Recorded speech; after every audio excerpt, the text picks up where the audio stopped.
tignan nyo, may plano pala talaga sila na tanggalin ang 3 senador na na bumoboto ayaw sa impeachment kay Vice President Sara Duterte. Para sa darating na 2026, ma-impeach na si VP Sara. Ay grabe talaga to.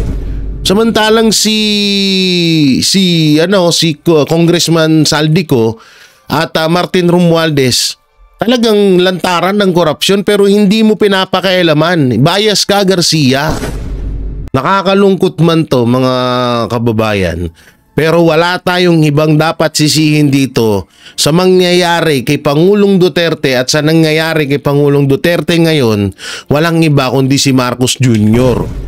Dahil kung hindi dahil sa kanya, wala sa dahig si Pangulong Duterte at hindi magkakaganito at hindi mararanasan ni Pangulong Duterte itong ganitong nararamdaman niya ngayon, yung ganyang sakit niya. Kaya ang dapat sisihin natin dito, yung administrasyong Marcos, yun lang. So yun mga kabanateros, welcome back to my YouTube channel, J. Guevara TV nga po pala. At ito, grabe itong mga papanoring nating balita. Ito nga, Chairman George Garcia ng COMELEC nagpakilala na. Nagpakilala ng tuta talaga siya ni Martin Romualdez. Grabe. At ito, Pangulong Duterte may malalang sakit sa dahig. Naku, mukhang talagang hanggat palapit ang September 21 sa pagtitipon ng bawat Pilipino sa Luneta Park para patigilin na ang korupsyon na nangyayari sa Pilipinas ay may mga ganitong balita na nangyayari. Parang mismong tadhana na mismong panahon na ang nagsasabi na gumalaw na kayo. At natsyempuan nga ngayon itong nangyayaring karamdaman at maraming nag-aalala kay dating Pangulong Rodrigo Roa Duterte dahil ito po ay may malubhang karamdaman doon sa Netherlands, doon sa The Hague, no? Talagang alam nyo, nakakalungkot lang pero wala tayong iba dapat sisihin dito kundi si Marcos Jr. lang eh. Siya lang dapat talaga ang sisihin natin dito dahil kung hindi dahil sa kanya, wala ngayon si Tatay Digong doon sa ibang bansa, doon sa kuta ng mga NPA. At dito naman kay Garcia, talagang may plano talaga. No, at mamaya may ipapakita tayong video na kung saan hindi po ito prank na kung saan ay talagang planado talaga pala ng Senado or planado na talaga ng mga anti-Duterte na i-impeach si Sara sa darating na sa next year, sa 2026. 'Di ba, pinagpaliban muna ng Supreme Court ang impeachment kay Vice President Sara Duterte at ito ay maitutuloy lamang sa February 2026. Yan po yung ibinigay ng korte na palugit sa mga anti-Duterte. So ngayon, eto nga, may ilalabas po akong video sa inyo na kung saan ay patotoo na talagang etong ginagawang demolition job sa mga senador kay Chis Escudero, Senator Bongo, Senator Jinggoy Estrada at Senator Joel Villanueva ay talagang parte pala ito ng impeachment ni Vice President Sara Duterte. At mamaya ipapakita ko yung video sa inyo para may para lubos nyo pong maunawaan. So dito muna tayo sa mga kaunghangan ni tawag dito ni Chairman George Garcia. Alam nyo dito, talagang nagpapakilala si Chairman George Garcia na siya ay tuta ni Tamba. Ni Tambaluslos. Biruin mo pinag-iinitan niya yung ibang mga politiko. Samantalang si Saldico, Martin Romualdez, hindi niya magawa ng paraan. Anak ng teteng, harap-harapan na yung obvious na marami na nagsasabi na kasabuat si Saldico, kasabuat si Martin Romualdez sa nakawan ng flood control. Pero hindi mo sinusolusyonan. Nakapokus ka lang doon sa mga sa utos sa'yo. Dito po halatang halata talaga na siya ay inuutusan dahil biruin nyo, nakapokus lang ho siya sa mga senador na kumakampi sa mga Duterte. or tinatawag na bumabase lamang sa katotohanan. Sila po ay nasa gitnaan lamang at kung ano yung totoo, doon sila. So ngayon, etong si Chairman George Garcia na ang tagal na natin tinatanong na bakit mo binura yung mga files nung nakaraang halalan. At palagi din natin tinatanong na bakit nagkaroon ng 18 million overvoting nung nakaraang halalan. Hindi niya ho yun masagot-sagot, paikot-ikot lang ho yung ginagawa niya sa atin. Tapos ngayon dito sa interview, pakinggan nyo maigi, na paghahalataan na itong si Chairman George Garcia, natuta talaga ni Martin Romualdez. O eto po panoorin natin. Chairman George Garcia, sir, magandang umaga po sa inyo. Magandang umaga po, Sir Lakay Deo. Sa ating po mga kababayan, magandang umaga po sa inyong lahat. Chairman, sir, kailan niyo po ipapatawag itong si Lubiano? Sa September 24 po, alas 10 ng umaga, pinatawag po siya ng aming Political Finance and Affairs Department. Ito po kasi ang opisina namin na nag-iimbestiga doon sa mga sose ng mga kandidato at minarapat na maliban sa kanyang pagsagot ay ma-personal din na ma-confront niya yung mismo akusasyon, aligasyon sa kanya. At the same time, maipaliwanag po niya yung kanyang panig, ganun. At bagamat, siya po naman ay nagtistigo na sa mababang kapulungan at nagsabi nga na siya mismo ay nagbigay ng donasyon, kontribusyon sa isang kandidato for senator. Paano po si Senator Escudero, Chairman, sir? Ipapatawag din ba? Lalo't inamin na niya na tumanggap nga siya ng campaign fund mula kay Lubiano. Yes po, Sir Lakay Deo. Sa susunod po, yun naman pong kandidato ang amin pong ipapatawag. Para din po doon sa mga kandidato doon sa involved sa 52 contractors naman na hiningan muna namin ng DPWH ng kumpirmasyon, sertifikasyon na yung mga contractor na ito ay sadyang mga public works contractors. Kasi nga po may posibilidad naman, Sir Lakay Deo, na baka naman hindi pala public work or public works contractor yung mga yan, baka naman kontratista pero sa pribado, kung kaya hindi po mako-comply yung provision ng Omnibus Election Code. Pero dito po sa inyong nabanggit, si Mr. Lubiano, dahil nga sa kanyang pag-amin at pag-amin din po ng dating Senate President, na sila ay nakatanggap naman, itong isa naman ay nagbigay, ay hindi na po namin minarapat na hingin pa yung sertifikasyon at konfirmasyon mula sa DPWH. Bawal ba talaga, Chairman, sir, ang tumanggap ng campaign fund kahit kanino galing?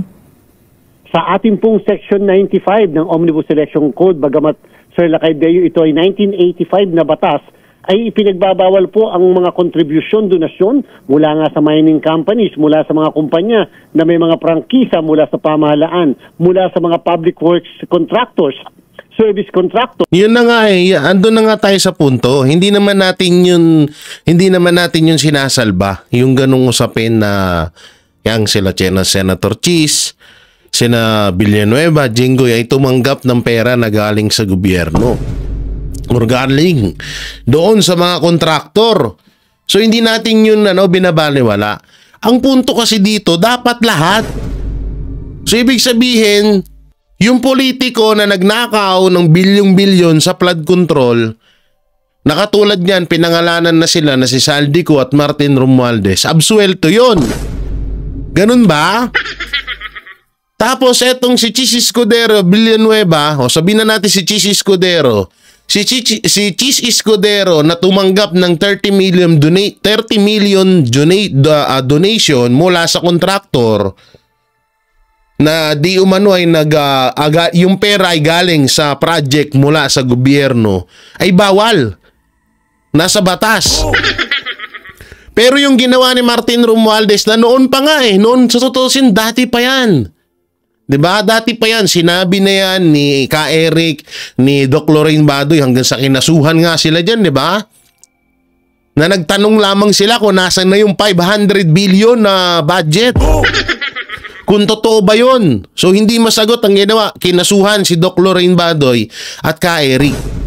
Ngayon na itinuturo ng Diskaya, kahit binawi na nila noon, ng mga putang inang yan kahit na binawi na nila doon sa Congress, yung tawag dito, yung sinabi nila na kasabwat nga si Martin Romualdez dito sa nakawan sa flood control. So ibig sabihin, wala lang yun.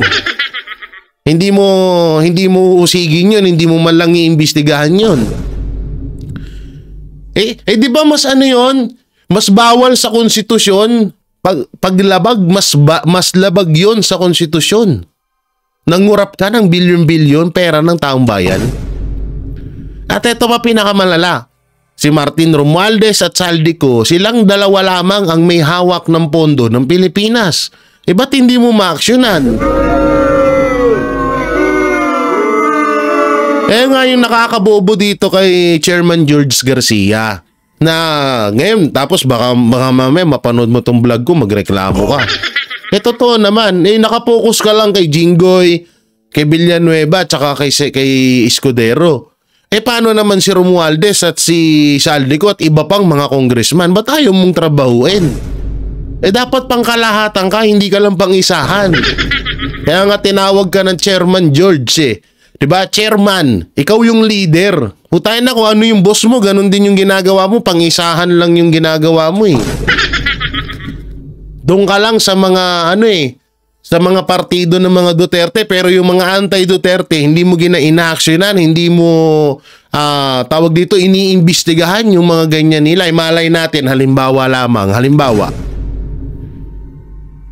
etong si Martin Romualdez at Saldico at yung mga involved ng mga congressman or yung mga senador na kagaya nila Tito Soto, Ping Lacson, Risa Ontiveros, Gatchalian, na yang mga yan ay si Kiko Pangilinan, si Bam Aquino, yang mga yan ay meron ding katulad na na issue kay Chis Escudero na tumanggap din ng donasyon galing sa mga kontraktor. Kasi isipin nyo kung si Saldico, eto na lang, kung si Jinggoy Estrada, halimbawa kung totoo yun na tumanggap nga siya, or etong si Chis Escudero, kung tumanggap siya, what if pa siguro sa iba? Si Chis Escudero lang ang pinakamalakas na senador, ganun ba? Si Chis Escudero lang ba ang makakagawa ng mga ganyang bagay? Ganun ba?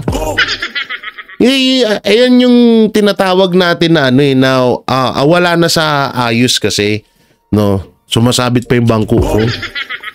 Wala sa ayos May paborito May favoritism si Garcia Biruin mo Anak ng teteng, alantaran na ngayon na tinuturo si Saldico, hindi mo man lang magawa ng paraan. Nakapokus ka lang kay Chis tsaka kay Villanueva, anak ng teteng ka. Sa pamahalaan. So, siyempre po, ang una muna namin dapat establish ay talagang number 1, kontratista ba sila? Number 2, sila ba ay mga public works contractors?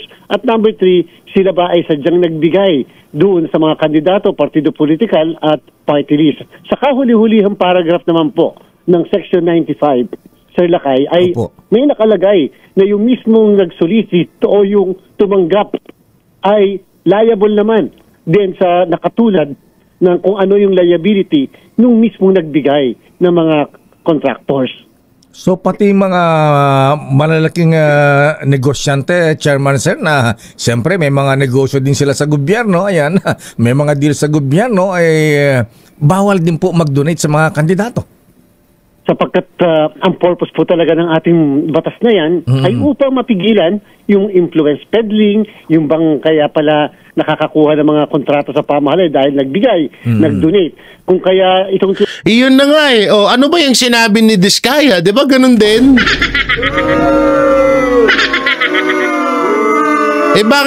Bakit hindi mo solusyonan yung mga inihayag na mag-asawang Diskaya dito kay Martin Romualdez at Saldico?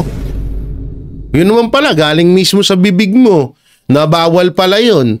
Yun nga mas grabe yung kay Martin Romualdez at kay Saldico. Ba't hindi mo ginagawa ng paraan? Naku po. Hindi, ito kasi talaga, aminin natin sa hindi, etong si Chairman George Garcia, alam naman na natin kung saan galing ito. Ito po ay attorney ng ni Marcos Jr. na inilagay bilang chairman dyan sa Comelec. Kaya nga paulit-ulit akong nagsasabi at panawagan ko sana na kung sakaling mapalitan ang administrasyong Marcos, ay may mga politiko na magsagawa ng batas na hindi mismo ang mga politiko ang nagtatalaga dyan sa DPWH, COMELEC, DILG, DOJ, BIR, Ombudsman. Hindi dapat yan eh. No, hindi dapat COMELEC o hindi dapat COMELEC. Hindi dapat politiko or presidente ang nagtatalaga dyan. Dapat taong bayan pa rin. Kung ano yung nangyaring botohan sa presidente, kasi ganito nangyayari. Pansinin nyo ngayon. Sino naglagay sa etong sa DPWH? Kay Secretary Bunuan. Ay kung manggagaling yan sa taong bayan na siya yung itinilaga dyan, mahihiya siya. Ay, hindi ako pwedeng sumangayon sa kagustuhan mo, President, kasi pinagkatiwalaan ako ng taong bayan. Di ba ganun dapat? Pero kapag politiko yung naglagay doon at malapit sa presidente, hindi lahat ng presidente, buti sana kung katulad ni Pangulong Duterte, yan, maniniwala ako. Pero yung katulad niyan, si Bunuan, halos isang gandikit pala yan ni Marcos. Isang gandikit ni Martin Romualdez, ni Saldico. So wala na. Nagme-mekos-mekos sila doon ng pera sa DPWH. Kaya nga dapat yung mga sekretary sa iba't ibang sangayin ng gobyerno, taong bayan dapat ang bumuboto dyan na para mailagay sila dyan. No? Hindi dapat hindi dapat mga politiko, putang ina, kaya hindi matapos-tapos ang korupsyon eh. Si Magsaysay at si Presidente Duterte lamang nakatikim. Doon lang nakatikim ang mga Pilipino ng kaayusan sa Pilipinas. Na-jeta sila ng ilang taon sa pangungurap.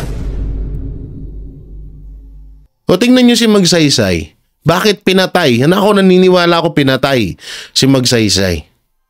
Isa si Magsaysay sa pinaka maayos. Kaya nga siya nakilala eh. 'Di ba? Maayos na naging presidente ng bansang Pilipinas. Tingnan nyo yung ginawa kay Pangulong Duterte. Maayos siya na naging presidente ng Pilipinas. Tingnan nyo yung ginawa. Unti-unti rin siyang pinapatay doon sa ibang bansa. Pero itong mga hayop ng mga presidente ng mga demonyo, magmula kay Ramos, kay Arroyo, kay Aquino, hanggang sa napunta na naman kay Marcos. 'Di ba? Anak ng teteng, tingnan yung ginagawa nito. Kung ano yung kagustuhan nung nag-appoint sa kanya doon, yun lang sinusunod niya. Pero kung maayos to, si Chairman George Garcia, dapat lahat yan sisilipin niya yan eh. Kaso nakapokus lang siya sa mga senador. Ulitin ko, wala naman hindi ko po pinagtatanggol kung halimbawa man na napatunayan itong mga senador na to na tumanggap ng pera galing sa donasyon ng halalan, si Senator Jinggoy kasabwat ni Alcantara na isang kontraktor na involved sa flood control. Kung yun ay totoo, dapat nilang panagutan yun. Ang punto ko dito, pangkalahatan dapat ang gawin ni Chairman George Garcia. Hindi yun nakapokus lang siya sa mga senador, sa mga ayaw ni Marcos Jr. Ganun dapat. 2025, minarapat natin sa lakay for the first time sa kasaysayan ng COMELEC na nilathala na natin sa COMELEC website yung pong sose ng mga kandidato, national man or local. Kung i-implement natin to ng mahigpit, Chairman Sir, baka maubos opisyal natin mula presidente hanggang barangay kapitan. Alam niyo po nung aming nire-review yung sose ng mga kandidato mula presidente hanggang sa baba sa lokal, lalo na po itong 2022 dahil ito po yung medyo naging controversial eh. Of course, may mga nakita kami sa national candidates, sa local hanggang governor, vice governors, meron din. Pero doon po sa mga iba, lalo pat halimbawa yung kongresista, hindi po ganun kadami. Sapagkat siguro nga dahil maliliit lang ang required na gastusin ng mga local kasi 3 piso per registered voters lang po. Anong sinasabi mo na na yung 2022 ang pinaka-confidential? Tarantado. Simula nung umupo ka sa pagiging chairman dyan sa COMELEC, yan na yung kauna-unahang confidential na naging eleksyon sa Pilipinas. Putang ina, ikaw nga lang gumawa sa kasaysayan na 18 million overvoting. Tapos yung talo nanalo pa. 'Di ba? Si Abante, ano nangyari kay Abante? Sinabi mo na bawal yun pero ipinanalo mo pa rin. Ano nangyari sa Duterte Youth? 'Di ba? Ano nangyari sa Duterte Youth? Panalo ang Duterte Youth pero ipinatalo mo pa rin. Oh. Kaya wag mo kaming daanin sa pinakagrabe, pinaka-confidential yung 2022. Ulul! Bakit yung kay Pastor? Diba? Imbis na pataas yung boto, pabagsak. Ang masaklap pa niya, nandun na nga, pataas na, nakita na yung numero, malapit na sa 7 million, biglang nag 5 million na lang. Hanggang ngayon nga, hindi mo mapaliwanag yun na nagkaroon ng overvoting ng ganon. Hindi mo rin maipaniwalag na bakit mo ipinanalo si Abante. Di ba? Kaya nga ito nakakatakot ito mga kababayan. Sa oras po na magsimula na ang halalan sa 2028 bilang para sa presidente. Kahit gaano kadami ang boto ni Vice President Sara Duterte, kahit gaano ang karami ang boto ni Vice President Sara Duterte, pwede siyang dayain sa pamamagitan ng COMELEC. Lalo na yan, papasukin ni Boying Remulla yung ombudsman, sasampahan niya ng kaso si Vice President Sara Duterte. Pag hindi pa rin doon nadala yan, kasi palpak ang impeachment So next year, pag hindi pa rin umubra ang impeachment, dadaanin na nila sa COMELEC yan. 40 million, halimbawa ang bumoto kay Vice President. Sino ba yung naririnig nating mga tatakbo na presidente? Sabihin na natin Rapi Tulfo, Vico Soto, Risa Ontiveros, at si Tambaluslos. Yang apat na yan makakuha ng boto ng tig 20 million sa taong bayan. Sabihin na natin ganun. O sabihin na natin tig sa 10 million. Tapos si Vice President 40 million. Di ba? Lamang na lamang. Di ba? Pero ginusto ng COMELEC at planado na talaga ng COMELEC na ibagsak at hindi pwedeng iproklama etong si Vice President Sara Duterte dahil may mga kaso siya na ipinagbabawal ng COMELEC. Ayun yung agapan natin dyan. Kaya nga itong kupal na to, hindi talaga dapat to pinapalagpas tong si Chairman George Garcia. Talagang sumusunod to sa kumpas ni Marcos. Tangina, yung pinsan hindi mo masita, di ba? Doon pa lang obvious na Kaya nga tong kupal na to, dapat dapat isa din to sa panagutin natin. Isa rin to dapat sa mabulok sa kulungan. Yung tipong ramdam na ramdam niya yung sakit na ginawa niya. Tangina yung mga hindi natin inaasahan na nanalo pa. Kiko Pangilinan at Bam Aquino, akalain mo yon? 'Di ba? Ang lakas yung sa Duterte nga si Senator Bongo umabot ng 27 million. Tapos yung mga kasamahan niya hindi. 'Di ba? Sabihin na natin na umabot man lang yun ng si 16 million. Di pasok sana sa top 12. Kaso minekos-mekos ni Chairman George Garcia. Kaya itong hype na to talagang talagang sobra na tayo kung tutuusin, maliit po yun at hindi pa nai-increase kahit kailan dahil yung pa rin at hindi nagbabago ang ating batas patungkol dyan. Ayan, ma-implement kaya natin to ng mabuti, Chairman Sir, kasi open secret naman na yung ibang malalaking negosyante, diba, pagka tumakbo isang presidente, pagka malakas-lakas may mga nagdodonate ng 100 milyon, meron pa nga nababalitang bilyon. Although na mahirap patunayan, Chairman. Alam niyo po, Sir Lakay, Deo, ito po yung pagbubukas mata at kaisipan sa ating mga kababayan, sana po sa ating mga mambabatas. Opo. Na meron po kasing loophole yung ating mga batas. Halimbawa po, Sir Lakay, Yes, sir. sabi po nung kaso ng Peñera versus Comelec, ayan po yung kaso ng Peñera versus Comelec na hindi ka pa kandidato. Yun po yung tinanong nyo sa akin dati, hindi ka pa kandidato, maliban na lang kung ito'y nagsimula na ang tinatawag na election period. Ibig sabihin, kung nag-file ka ng kandidatura noong October sa Lakay at pagkatapos ang campaign period ay magsisimula pa ng February nung susunod na taon, ibig sabihin lahat ng tatanggapin mo, lahat ng gastusin mo mula October, November, December, January ay hindi mo kinakailangan i-report sa SOSE, and therefore kahit bilyon-bilyon yan ay wala pong violation dahil walang premature campaigning. Ganon pala. So dapat kung magdo-donate ibigay na mag-solicit na before campaign period, Chairman. Parang ganon. Yun po, parang ganon po. Pero again, sa ating pong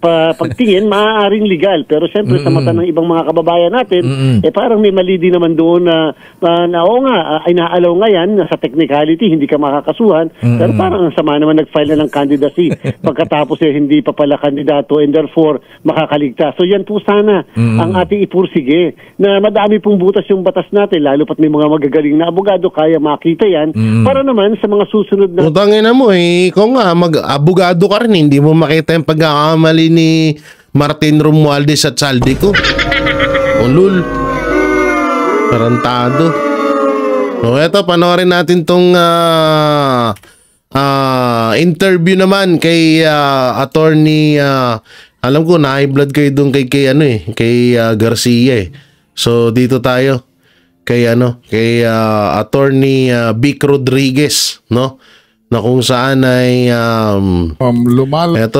isang interview sa kanya dito sa DCAR na parang nananawagan na nananawagan na para sa pagkakaisa ng bawat Pilipino para sa mga kurap na hanay sa gobyerno. Ito po, panoorin natin.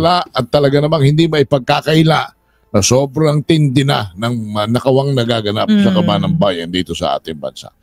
At regarding that, ay hinanap uli natin yung isang nagsusulong ng mga kabutihan para sa mga Pilipino sa pamamagitan ng grupong Maisog.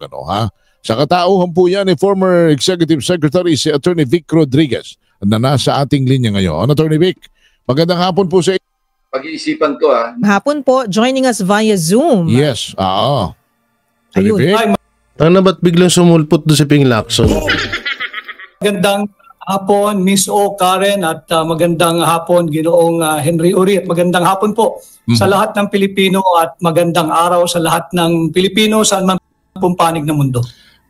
Attorney Vic, can you brief us muna? What is Maisog again? Para lang yung ating mga kababayan ay may background na kaunti sa Maisog. Maraming salamat, Henry. Ang hakbang ng Maisog ay hindi political party. Ito po ay isang social movement na itinatag ni dating Pangulong Rodrigo Roa Duterte noong January 2024. At ang core advocacy po ng hakbang ng Maisog, kami ay nananawagan nung araw pa for transparency, accountability, peace and security sa ating bansa, sa ating pamahalaan. Maisog is matapang, di ho ba? Maisog is matapang, maisog is brave. Bisaya ng... salitang Bisaya. Yun. Okay. Maisog. Ayan. So, may we also know, Attorney Vic, medyo malawakan na rin po ba ang mga miyembro, yung mga kalahok, mga volunteers ng Maisog, itong movement po ninyo? Yes, Karen, ang hakbang ng Maisog kami ay inabot kami ng electoral exercise nung nakakatapos ng midterm election. Kanya kami ay lumahok sa senatorial race sa aking katauhan bilang kanilang kandidato. So kami ay hindi lamang nationwide kundi worldwide. And tumbukin ko lang, Henry, para lang paglilinaw, hindi naman natin na ugali yung mga hijack ng ideya. Ang hakbang ng maisog po, hindi po kami ang organizer ng magaganap na rally bukas, September 12. Hindi rin po kami ang organizer ng magaganap na rally sa September 13. Okay. Hindi po namin kilala kung sino ang organizer or nasa likod ng mga pagkilos na ito. Ang aming pong pahayag, ang naging pasya ng Executive Council ng Hakbang ng Maisog last night, ay kilalanin ang karapatan ng bawat Pilipino na magpahayag ng galit dahil talagang talamak ang kurakutan sa ilalim ng Marcos Jr. administration. Kanya amin itong kinikilala at aming iniengganyo ang lahat ng Pilipinong meron pang pagmamahal at pagmamalasakit sa ating bansa, regardless of your political color, creed, leaning, belief, or affiliation. Tanggalin po natin sapagkat ang krusada laban sa korupsyon, sa talamak at garapal na kurakutan sa ilalim ng Petsa, at kanino kayo makikipagsanib puwersa? Tapatang usapan din, Henry, ang naging pasya ng Executive Council hanggang kagabi ay hayaan natin ang ating panawagan sa lahat ng Pilipino na gustong makibahagi sa payapa at lawful protest na magaganap sa bukas. Sunod-sunod ito, Henry, marami ito. Pero hindi kami sadyang magpapakita roon dala ang bandera ng Hakbang ng Maisog. Bakit? Para respetuhin natin yung talagang nananaig na sentimiento ng mga Pilipino na galit na sa korupsyon. Ayaw na ng politika. Tama yun. Ng politika. Ulitin ko walang kulay-kulay dito. Hindi, alam nyo, tama yung sinabi ni Attorney Vic na hindi kami magdadala ng bandera para kami ay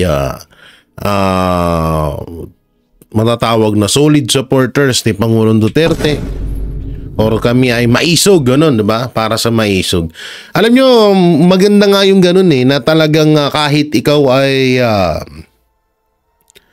kasi hindi naman na din bago sa lahat Kahit yung supporters ng mga Dilawan at supporters ni Marcos, tapos supporters ng mga Duterte, dapat yan nagkakaisa din talaga para patalisikin yung mga korap na yan.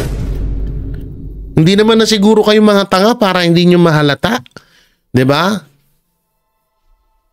At ang kinaganda nga dito, yun nga, sa September 21 na magaganap na isang medyo nakakatakot nga daw, sabi nila, na baka matulad na nga daw tayo sa Indonesia at sa Nepal na talagang taong bayan na ang humusga or nagsintensya sa mga politikong korap sa kanilang bansa. At ito ay pamumunuan ng mga rapper, mga hip-hop, na hindi, alam ko itong mga rapper, kaya yung iba tutol Kasi ganito yan talaga. May mga flip-top rapper, may mga rapper na konektado sa isang kilalang personalidad na tumakbo din at media influencer. At palagi natin siya napapanood sa social media. Siya yung leader nitong mga to na binabayaran ni Tambaluslos. Binabayaran talaga. Kaya itong mga rapper na makikita natin na magpoprotesta laban sa gobyerno sa September 21, ito yung mga rapper na hindi kayang bayaran. Sana nga sana nga matuloy ito at suportahan ng iba pang mga kabataan, suportahan lahat ng buong Pilipinas or buong Pilipino, pero sana panatiliin pa rin natin na walang gulo. Sabi nga ng ibang mga post ng mga kapulisan, hindi nyo kami kaaway. At totoo naman yun. Hindi natin kaaway ang ibang mga pulis. Pero sana din naman, doon sa mga kapulisan natin, sana i-maintain nyo rin ang sarili nyo. Kasi, syempre, kapag hinarangan nyo ang mga nagrally, maitutulak at maitutulak talaga kayo niyan. Sana pahabain nyo pa yung pasensya nyo. So, dito, sa komento ni Attorney Vic Rodriguez, talagang tama yun. Wala na dapat kulay-kulay dito. Basta magkaisa, magkaisa at iparating sa gobyerno yung hinanaing ng taong bayan. Nagmamasid ang mamamayang Pilipino.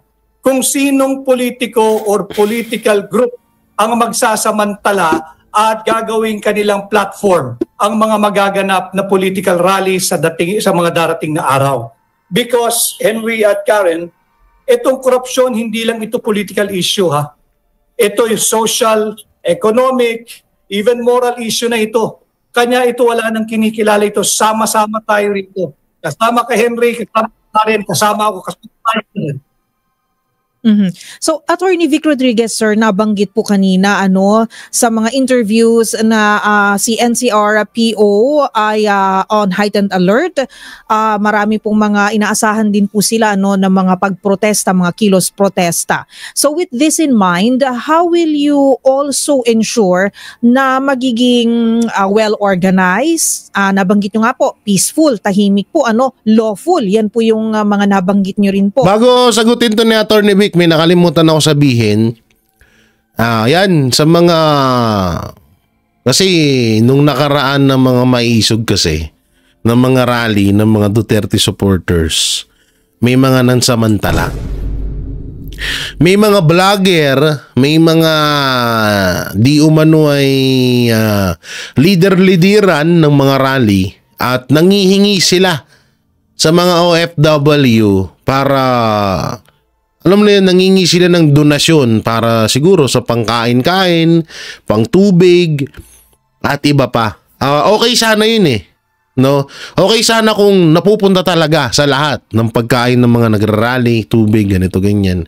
Kaso yung iba kasi talagang binubulsa. Or ginagawang hanap buhay yung mga rally na yan. Kaya kayo mga, lalong-lalo na sa mga kababayan natin, hero abroad, OFW, wag ho kayo basta-basta magpapaniwala na kesyo ganito, nangihingi, sige na to, ganito, magbigay kayo. Kung magkukusa yung mga OFW na magpadala para sa pangtubig ng mga kapwa nila Pilipino, pangkain, okay yun, pero yung tipong manghihingi at ibubulsa lamang yung pera ng mga kababayan nating OFW, mamatay na sana kayo. Hindi ho biro ang pinagdadaanan ng mga hero abroad sa iba't ibang panig ng mundo para kumita ng pera at may padala sa kanilang pamilya tapos kukurakutin nyo pa, mga putang ina nyo. Diba? Pero totoo po yan, nangyari po talaga yan nung mga rally dati sa Maisog. Marami naman hindi yung Maisog ni Attorney Vic may mga marami kasing naging nagsulputan ng mga grupo-grupo, di ba? Nag-rally-lari, may grupo doon, may grupo dito, may grupo doon. So maraming nakarating sa Banateros na itong iba't ibang mga grupo ay nangihingi ng donasyon. So pinagkakitaan nila yung mga rally nila. Kaya sana maging aware po kayo. Ang magiging protesta po magiging kilos protesta po natin, hindi po tayo lalampas, hindi po tayo aabot sa meron pong masasaktan, may mga masisira po na mga properties.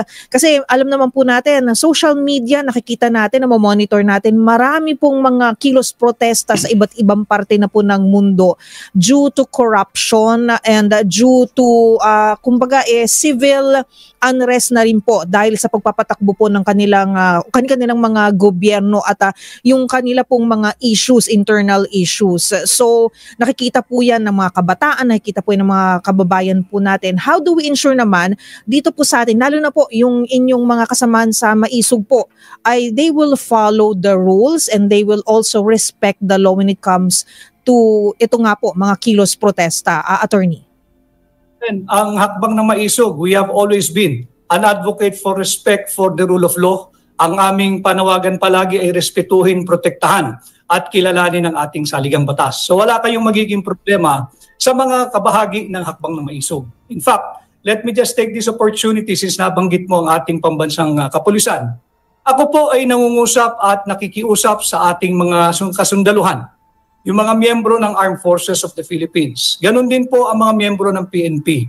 Kayo po ang aming tinatakbuhan sapagkat naniniwala kami na nanumpa kayo sa katungkulan na ipagtatanggol ang ating bansa at ang interes ng mamamayang Pilipino.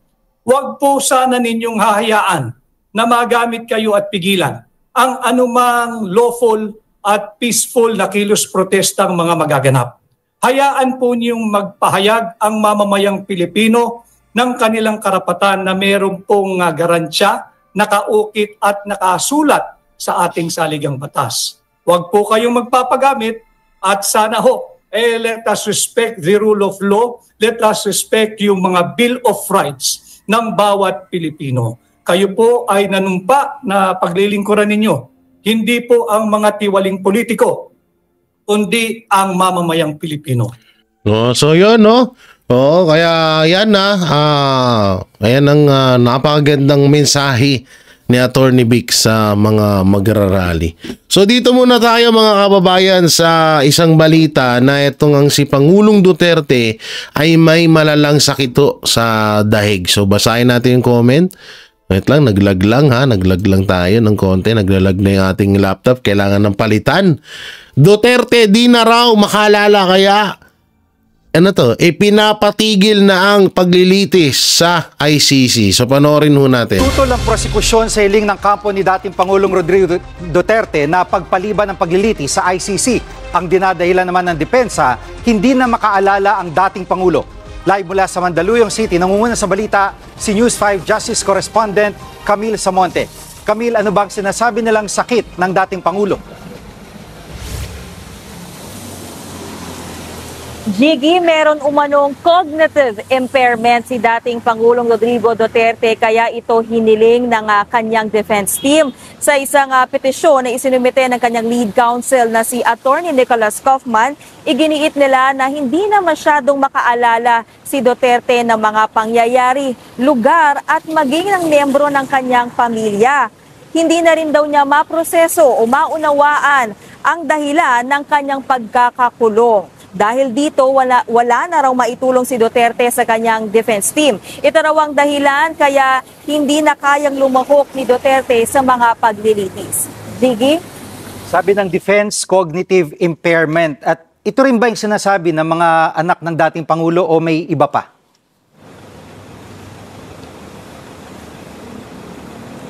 Alam mo, Jiggy, kung matatandaan nitong Martes, ay binisita nga ni Kitty Duterte ang kanyang ama sa dahig. Sabi niya, malakas pa naman ang dating Pangulo. Pakinggan natin itong pahayag ni Kitty Duterte.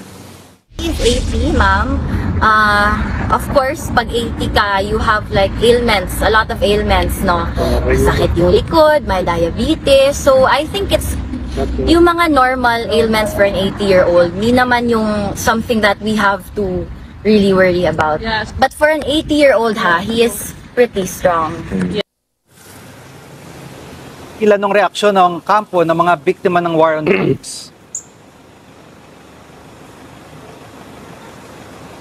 Jiggy, bumelta. Puta, may reaction ng mga nasalanta ng war on drugs.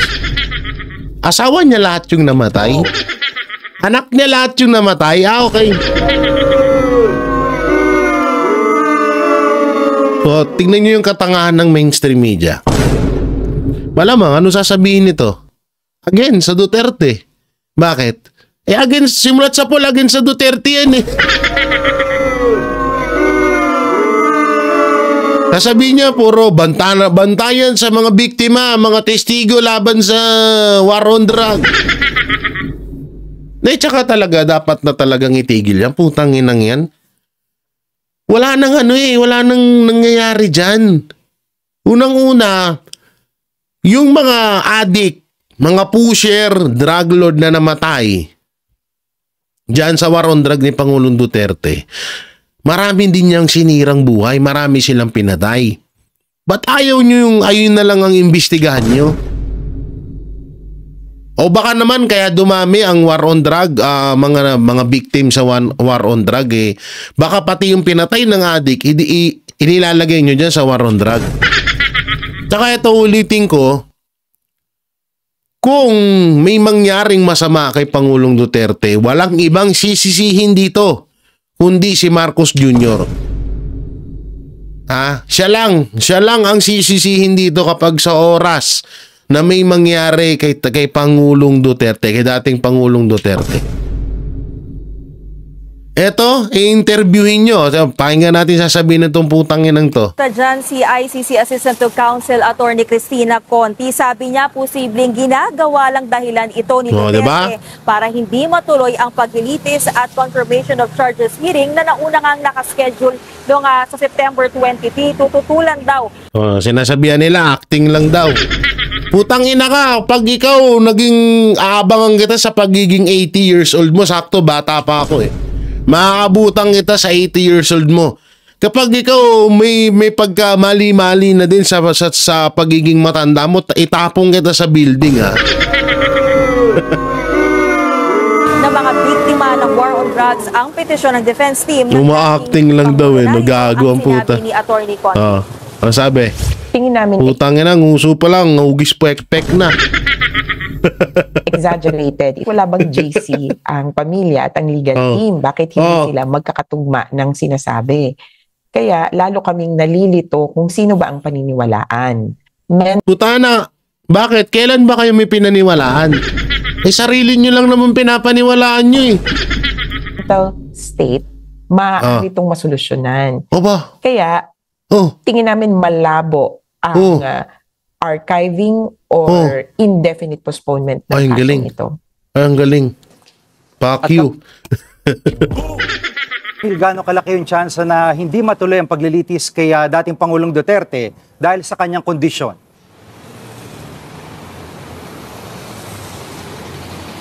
Hindi pa natin masasabi yan, no, Gigi? Pero alam mo, merong isang kaso dati sa United Nations Tribunal kung saan pinagpasyahang unfit to stand trial ang isang individual dahil sa demensya. Siya si Felicien Kabuga na taga-Rwanda. Inakusahan siya ng genocide at nagpondo raw para sa massacre ng daang-daang tao sa Rwanda. Jiggy, yun nga, no, tinutulan ng Office of the ICC Prosecutor itong hiling ng kampo ni Duterte at hiling nila, imbis na indefinite suspension ng proceedings ay dapat daw maikling pagpapaliban lang ang gawin. Sa ngayon ay nakikipag-ugnayan na raw sila sa kanilang sariling medical experts para ma-assess ang dating Pangulo. Kailangan daw kasi ng karagdagang pagsusuri para masigurong totoong unfit to stand trial si Duterte. No, bakit? Wala bang wala bang doktor doon? Unang-una, si Contis ba apelido nung mukhang puwet ng manok yung bunganga na babae kanina? Unang-una, may doktor doon, alam nila yun. Diba? May psychiatrist, tama ba ako magbigas? May mag-check doon kung totoo ba or nag-acting lang si Pangulong Duterte. Kaso kung inilabas yung balita at galing mismo yan sa ICC, ibig sabihin totoo yan. At putangin ninyo, kapag namatay si Pangulong Duterte, sabi ko sa inyo, itagaan nyo sa bato, talagang malilintikan kayo sa taong bayan. Ako nagsasabi sa inyo. Pero yun nga, kagaya ng sinasabi ko palagi, tayong mga Duterte supporters ay talagang magdasal pa ng taimtim para kay Pangulong Duterte. Naantay pa rin ho natin siya na makauwi dito sa bansang Pilipinas. So ito po yung video na sinasabi ko. Ito, panoorin natin. Kita nyo ba yung target? Ilan yung kumampi pa kay Cheese? 9, di ba? 9 sila, 9. Kita man tina-target nila ngayon sa House. Si Jingo Estrada at Joel Villanueva. So, 9 minus 2 equals 7. 24 minus 7 is 17. And that is the magic number in order to impeach Sara. Yes. Girl, next year, magkakaroon yan ng impeachment trial. So yan liwa-liwanag, grabe kaya nila tinatrabaho ngayon etong mga senador. Kaya todo po si Chairman George Garcia na matanggal etong mga senador na to para sa impeachment kay Vice President Sara Duterte. Para hindi na sila mamroblema pa. So sa madaling salita, ito ay isa sa mga plano ng Marcos administration ni Tambaluslos at iba pang mga anti-Duterte para ma-impeach si Vice President Sara Duterte. Na para kaya nga sinasabi ko na hindi muna tayo dapat maniwala sa mga ibinabatong issue sa mga senador. No, hindi tayo dapat maniwala agad doon.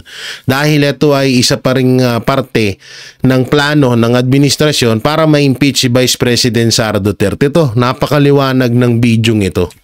So yun mga banateros, mga kabiyaya, anong maikokomento nyo ho dito sa malalang karamdaman ni Pangulong Duterte at dito sa pahayag ni Chairman George Garcia na halatadong idinidiin lamang ang mga hindi nila kaalyado.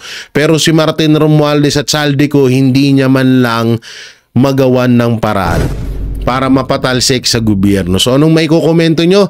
I-comment nyo lang po dyan sa baba. At syempre, don't forget to like, share, comment and subscribe sa ating YouTube channel. Pipindot na lang din po yung bell button para lagi kayong updated sa ating mga video araw-araw. At ayun mga kababayan, sa mga gusto pong umorder ng bag na limited edition ay punta lang po kayo sa aming Facebook page. No, sa aming mga Facebook page ng Banateros Brothers, is-check nyo lang po yung comment section dyan at nandyan po ang pwede nyong kontakin para maka-order kayo ng mga bag na makikita nyo sa ating screen. So maraming salamat. Ingat po kayo palagi. God bless and peace and bye-bye.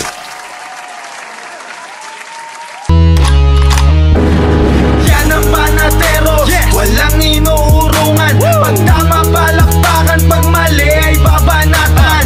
Yan ang Banateros, boses ng ordinaryong Pilipino. Banateros ay walang makakaawan, walang inuurungan. Banateros ay tinutulungan.